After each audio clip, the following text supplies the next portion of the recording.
എന്താ സംഭവിച്ചതെന്ന് വെച്ചാൽ നമ്മുടെ പി സി ഒരു ദിവസം യൂസ് ചെയ്തുകൊണ്ടിരിക്കുന്ന സമയത്ത് പെട്ടെന്നൊരു പുക വന്നതിൻ്റെ ഉള്ളിൽ നിന്ന്, അതുപോലെ തന്നെ ഒരു സൗണ്ടും എന്താ പറയുക നല്ല രീതിയിലൊരു സ്മെല്ലും വന്ന്, അതായത് കത്തിപ്പോയതാണ് സംഭവം. നമ്മൾ അയച്ചു നോക്കിയ സമയത്താണ് മനസ്സിലായത് നമ്മുടെ പി എസ് യു അടിച്ചു പോയതാണ്. എങ്ങനെ ഇപ്പോൾ കത്തിപ്പോയെന്ന് ചോദിച്ചു കഴിഞ്ഞാൽ എന്തോ പവർ വോൾട്ടേജ് വേരിയേഷൻ അങ്ങനെ ഒന്നും സംഭവിച്ചാണ്. അങ്ങനെ നമ്മുടെ പി എസ് യു അടിച്ചു പോയി. അങ്ങനെ നമ്മളെന്ത് ചെയ്ത്, നമ്മൾ കുറേ പ്രാവശ്യം നമ്മൾ ഓൺലൈനിലും അതുപോലെ തന്നെ യൂട്യൂബിലൊക്കെ കുറേ വീഡിയോസ് സെർച്ച് ചെയ്ത്, അങ്ങനെ സെർച്ച് ചെയ്ത സമയത്ത് നമുക്ക് കൂടുതലും നല്ല നല്ല കമ്പനികളാണ്, അതായത് ഡീപ്പ് കൂൾ അങ്ങനെ കുറേ വലിയ വലിയ കമ്പനികളാണ് വന്നത്. കൂളർ മാസ്റ്റർ ഡീപ്പ് കൂൾ ഈ ഒരു സാധനമാണ് നല്ല രീതിയിൽ ടോപ്പിൽ നിൽക്കുന്നത്. അതായത് നമ്മളെന്ത് ചെയ്ത്, നമ്മൾ പിന്നെ കുറച്ച് ബഡ്ജറ്റ് കുറഞ്ഞ സാധനമൊക്കെ നോക്കി. അതിൽ ആൻറ്റി സ്പോർട്സ് അങ്ങനെ സെബ്രോണിക്സ് അങ്ങനെ കുറച്ച് ബ്രാൻഡുകളുണ്ട്. പക്ഷേ അതൊന്നും യൂസ് ചെയ്തിട്ടുള്ളൊരു യൂസർ എക്സ്പീരിയൻസിൽ എനിക്കില്ല. അതുകൊണ്ട് തന്നെ അതിൻ്റെ ബ്രാൻഡിൻ്റെ ഒരു പവറും എനിക്ക് കറക്റ്റ് കിട്ടിയിട്ടില്ല.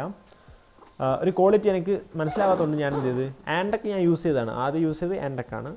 എന്തോ വോൾട്ടേജ് വേരിയേഷൻ പറ്റിയതാണ്. അതുകൊണ്ട് തന്നെ ഞാൻ ആൻഡക്കിൻ്റെ ഒരു 550 വാട്ട്സിൽ